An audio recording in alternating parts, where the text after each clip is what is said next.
Jangan menerima salaman orang dalam keadaan duduk, kesopan itu. Kita tahu bahwa attitude, ya, perilaku, akhlak, kesopanan itu bagian dari sukses. Jadi saya selalu mengatakan, ya, berkali-kali mengatakan, kalau mau sukses, jaga akhlakmu, jaga perilakumu, jadilah orang yang sopan, jadilah orang yang menyenangkan. Kali ini saya akan membagi tips, ya, bagaimana kita bisa menjadi orang yang menyenangkan. Simpel-simpel aja, tapi kadang-kadang kita tidak pernah sadar kalau itu tidak sopan. Itu persoalan, terutama untuk anak-anak milenial, Gen Z, ada beberapa hal yang harus diperhatikan. Pertama, kalau ada orang ngajak salaman, usahakan berdiri. Jangan menerima salaman orang dalam keadaan duduk, sopan. Ya, apalagi kepada orang yang lebih tua. Saya ini sehari mungkin orang yang mau bersalam sama saya ratusan. Saya duduk di kafe, kemarin saya di Bandung gitu, duduk aja orang datangin. Yang mengatakan, Bapak Helmy, saya nonton videonya, keren-keren Pak Helmy, apa inspirasi saya dan sebagainya. Capek juga ya, saya harus senyum, saya harus menerima salaman mereka. Dan saya udah bilang, saya aja mengatakan kalau menerima salam, ya jabat tangan itu usahakan kita berdiri, jangan duduk, itu nggak sopan ya. Jadi menurut saya itu harus diperhatikan. Nomor dua, kalau kita ditraktir, saya pernah ngomong ini, saya hanya ngomongin aja, kalau kita ditraktir, upayakan untuk tidak menghabiskan potongan terakhir, sisakan dikit, biar nggak kelihatan lapar banget, biar nggak kelihatan maruk banget. Di Indonesia dan di banyak tempat juga begitu tuh, kecuali di China, nanti saya akan cerita. Jadi sekali lagi, secara umum terutama di Indonesia, karena kita tinggal di Indonesia, jangan menghabiskan potongan terakhir, sisakan dikit, walaupun waduh enak banget ya. Tapi ada beberapa suku yang ada beberapa tempat yang mengatakan kalau kita habisin itu keren. Kenapa? Karena kita menghargai orang yang memberi. Enggak semua kita. Kecuali kita diajak ke rumah. Kalau diajak ke rumah, bukan ditraktir nih, kita habiskan. Itu adalah apresiasi untuk yang mengundang kita. Apalagi yang masak si ibu langsung tuh, ya, istrinya langsung, wah enak banget Bu, saya mau nambah-nambah nih. Kalau enggak malu, saya minta lagi nih, atau boleh bawa pulang. Itu adalah komplimen, itu adalah pujian yang sangat luar biasa. Tapi kalau kita apalagi di business meeting gitu, kalau kita ditraktir diundang, saya menganjurkan untuk tidak menghabiskan gelas baik. Nomor tiga, pernah saya bilang, ini penting.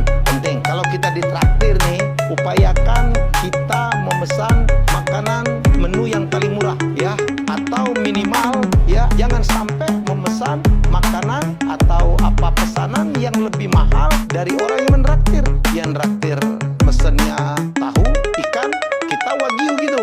Itu salah itu, ya. Anda kalau dalam bisnis ditraktir dan kita pesan yang lebih mahal dari yang mengajak kita makan, apalagi posisi kita di bawah tuh, selesai.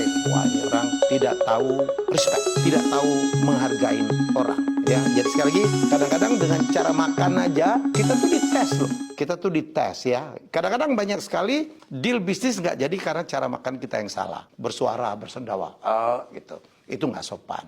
Atau suara apa ya, suara sendok garpu yang terlalu kenceng, itu juga nggak sopan. Belepotan, itu nggak sopan. Banyak hal. Malah ada, kalau kita berbisnis dengan orang-orang dari China tertentu, ikan itu ya nggak boleh dibalik. Jadi kalau daging ikan masih banyak di bawah, upayakan, itu ada caranya tuh ngambil. Jadi itu hal-hal kecil yang harus kita perhatikan, ya. Dan berikutnya, kalau kita nggak diundang nih, jangan datang. Karena jangan-jangan kita tuh memang sengaja tidak diundang. Ini lagi teman nih ngomong berlima, ya. Wah, teman kita, lo diundang nggak? Kita kesana keren. Dan tiba-tiba, gue ikut dong. Kita itu belum tentu diundang. Apalagi bilang lagi, itu yang ngundang itu teman saya. Pasti dia oke gue datang. Belum tentu. Karena mungkin Anda disengaja untuk dia diundang. Apapun alasannya.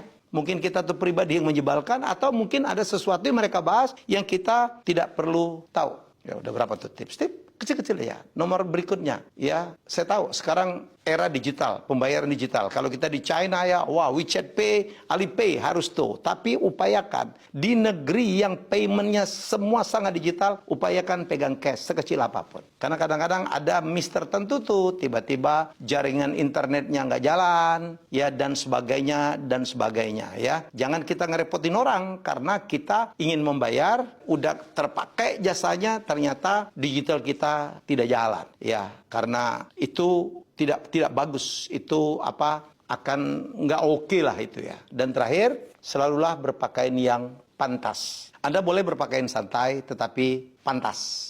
Ya, untuk perempuan jangan juga terlalu terbuka, yang pantas lah. Jadi itu penting karena berpakaian itu adalah bagian dari menghormati orang, dan pantaskanlah pakaian kita sesuai dengan occasion-nya. Ya, itu juga penting. Jangan sampai saltum, jangan sampai salah kostum. Ya, kalau acara kematian itu beda cara berpakaiannya. Kalau pesta ya pakaian pesta lah. Jangan Anda diundang pesta, pakaian kita itu berantakan. Ya, kalau casual, casual. Kalau Anda diundang, lebih baik tanya, saya ada dress code nggak? Berpakaiannya kayak apa? Karena itu penting. Kalau di acara yang jelas itu harus pakai batik, pakailah batik. Ya, kalau acara-acara resmi menurut saya yang lebih baik itu adalah batik panjang, tangan panjang. Kalau tangan pendek itu lebih casual. Ya, jadi menurut saya ini penting, hal-hal kecil, dan ini percayalah kadang-kadang menentukan sukses Anda.